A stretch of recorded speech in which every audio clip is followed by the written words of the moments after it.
Hey guys, we are here with the crew from Teenage Mutant Ninja Turtles. You guys are just going into season 2, starting this week. Ciro, I'll start with you. What would you say is the main sort of theme, main story this season? We tried to switch things up this season a little bit. We definitely have this whole running line where basically it becomes like a bit of a scavenger hunt for monsters. So it's like monsters run amok because they've just lost so much mutagen around the city. And it just kind of gives you a nice foundation for the turtles kind of act like scientists and running around and learning more about mutagen. And of course, you always have that underlying story of just like that samurai shogun revenge family thing between Shredder and Splinter that's always going. Well, we actually had to find ways to distract that because it's so strong. Speaking of that, Hoon, there's plenty going there. They had a big battle. Yep. I'm guessing the first of more to come. Can you talk about? No, absolutely not. I think it's done. Pretty much, that's pretty it. much That's over. it. They're all good. No, it's been great to see that rivalry and that hatred and that feud really bubble up, and it was percolating for such a long time. So now I think that with the setup of season 1, season 2, you start to see what happens in the aftermath of all of that coming to the fore and all of the results and consequences that come of that. And I'm as excited as anyone else to see it because I don't get to see it before anyone else does on screen. So I'm looking forward to it.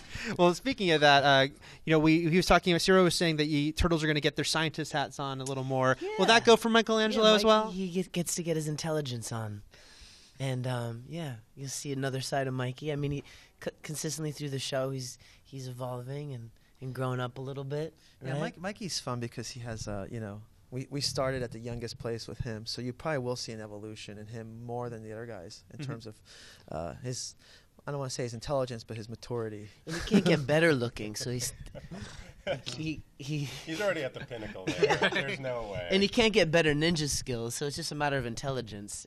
And that just comes through experience.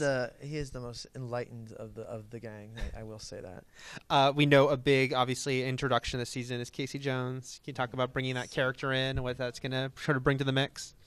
Well, Casey was great because we really wanted to wait and really establish the relationships of the Turtles. So bringing him in finally season 2, where all that stuff is cemented so well, was so great to just have that ability to mix the stories up a little bit more and have this guy who's like the 5th turtle and whether he does or doesn't get along with guys. But the biggest challenge with Casey was, how do we introduce this guy who's basically a homicidal maniac in previous carnations, like, into this group and make him likable and, kid-friendly.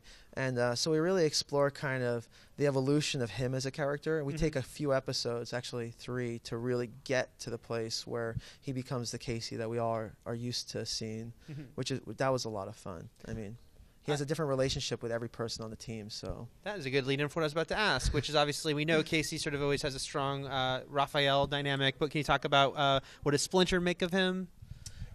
You should talk about that more. Well, I mean, I think Splinter kind of treats everyone that comes into the lair the same way. First, he's like, "What are they doing here?" And then second, it's just kind of like, "All right, you can stay for dinner." Like it's always like, like. Do I sound like that? No, that's me, like being really not qualified to do your job.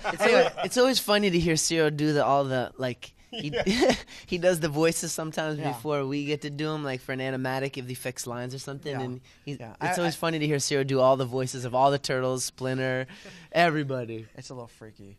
My Mikey's okay though. Yeah, it is. All right, well, anyway. Let's hear it. No, I don't have any lines. You have to give me a line. Anyway.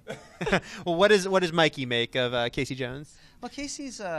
I think Mikey's the easiest because Mikey is the most accepting, so he's just there.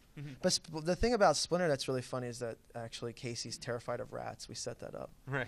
So when he first sees Splinter, he like completely like just kind of melts down a little bit. Worst nightmare come to life. Yeah. What's it like for you to play Mikey, sort of bouncing off a new character like that? Oh, it's cool. It just creates another dynamic, another family dynamic, and it's fun to witness, Donnie get jealous. Because the April thing. Yeah. And it's just another dude for Mikey to hang out with. So it's cool. Let's talk about Karai, because there's a lot going on with her. Obviously now Splinter knows the truth. Can you talk about how he's gonna deal with all of that? Well, basically, it's not just the Splinter. It's a very layered thing, and which is what's great about it. It's like we can really take our time with it. So you have, it's revealed to Splinter finally. That happened, I think, at the end of season 1. And then, but there's going to be a bit of time before, he actually feels comfortable enough to share it with the Turtles. Will the Turtles believe it? How would they deal with it? And then when is Karai really going to accept this as truth? And what is that going to do to everybody? So all that gets explored in season 2, and really take our time with it. But that's been a lot of fun to play with. Karai actually becomes a really strong story point of season 2. We focus a lot on her, especially towards the end. What's it like for you, Hoon? Animation is great because only in animation can you be like, I play an animated rat who is the father of Kelly Who. Right, exactly. I have to say I've said this sort of thing before, but it's such a different exercise from television or film or stage acting, because you're trying to convey as much as possible through a single part of your body, like your voice, and you are also really putting a lot of trust in the people that are actually bringing that to life, bringing that performance to life in a visual way, an exciting way. And there's nothing better than feeling like you're very much supported in whatever you're going to do by the team that's collaborating with you, and that's been the great blessing of it. I will say that it's really awesome to be able to hear how the other actors approach it as well, and to say kind of like, oh, I kind of see what they're doing here, and to be able to ping pong off of those things as well. Rob comes to mind just because Rob Paulson, just because he's been such an industry veteran for so long, and obviously the things that Greg's doing is just phenomenal, and sort of sculpting out a character and a whole attitude. And my performance as the pizza delivery boy. Pizza delivery boy was really hits the first, top. by the way.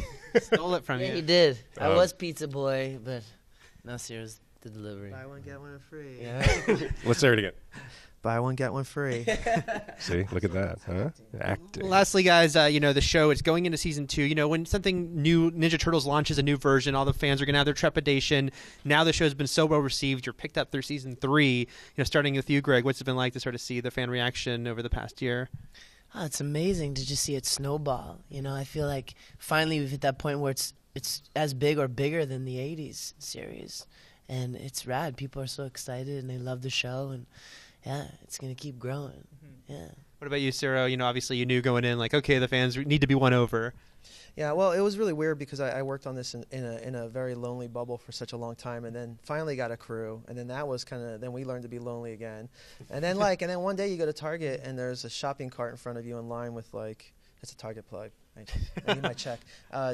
Just full of action figures, and you hear brother and sister squabbling over which figure they want and what's their favorite. And then, last night, I was just hanging out in New York, and someone started texting me photos of hey, look at this guy dressed like Casey Jones, and it was my Casey, and it was just kind of you go, wow, that's just that's when it really kind of hits you. It's in these moments, the reality of it in the moment. Is just intense sometimes and gratifying. Yeah, because there's so much love that goes into this show. And Hoon, for you, what's it been like part of Turtles? I think that the best thing is that we've seen a lot of people that were initially skeptical, who were fans of earlier incarnations, really come over to this side of the fence. And that means, I think, that the team has done a great job in preserving what was special about the property to begin with, and about the characters to begin with, without making it a retread. And I think that's probably the hardest thing you can do, is preserve what's at the core of something that's already been successful. So that's a huge validation. Yeah, and Hoon's a old Mirage fan. So that's right. it's a gas for him. Well, Nickelodeon knows what they're doing. Well, guys, thanks so much. Have a great time at your panel, and keep it here at IGN for more from New York Comic Con. Thanks. Booyakasha! I almost ripped my pants. Oh! Bonus.